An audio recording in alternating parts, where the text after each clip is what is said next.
के लिए हम आतंकवाद से लड़ते रहे, देश की सुरक्षा करने के लिए हम माओवाद से लड़ते रहे, नक्सलवाद से लड़ते रहे, लेकिन हमें पता ही नहीं चला कि हमारे लिए, देश के लिए सबसे ज्यादा खतरा उन आतंकवादियों से नहीं, उन नक्सलवादियों से नहीं, हमारे देश के लिए सबसे ज्यादा खतरा उन गद्दारों से है, उन देशद्रोहियों से है, जो भारत मुर्दाबाद के नारे लगाते हैं, जो हमारे देश में रहते हुए भी तिरंगे को जलाते हैं।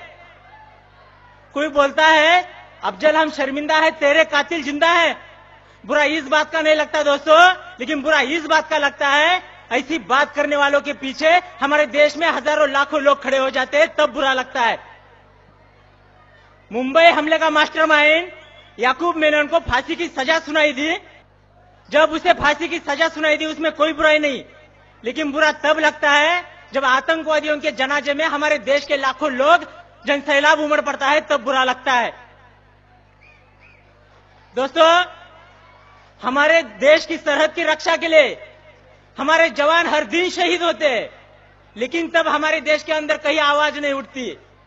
लेकिन जब हिंदुस्तान की सेना पाकिस्तान में जाकर सर्जिकल स्ट्राइक करती है, तब वही हमारे देश के हजारों लोग हमारी सेना के पास सर्जिकल स्ट्राइक के सबूत मांगते हैं, तब बुरा लगता है।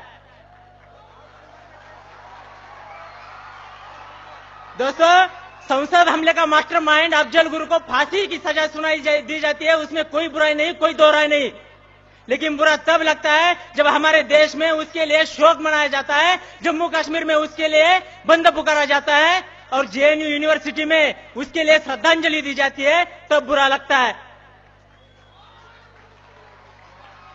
दोस्तों, और कोई हमें सिखाने की बात करता है कि वंदे मातरम बोलना संविधान में कहां लिखा है, राष्ट्रगान के लिए खड़ा होना संविधान में कहां लिखा है। उनको मैं बताना चाहता हूं, संविधान में चड्डी पहनना कहां लिखा है, फिर भी तो आप पहनते हो। कोई बोलता है हम भारत माता की जय नहीं बोलेंगे। मैं उनको चेतावनी देना चाहता हूं, अगर इस देश में रहना होगा भारत माता की जय कहना होगा।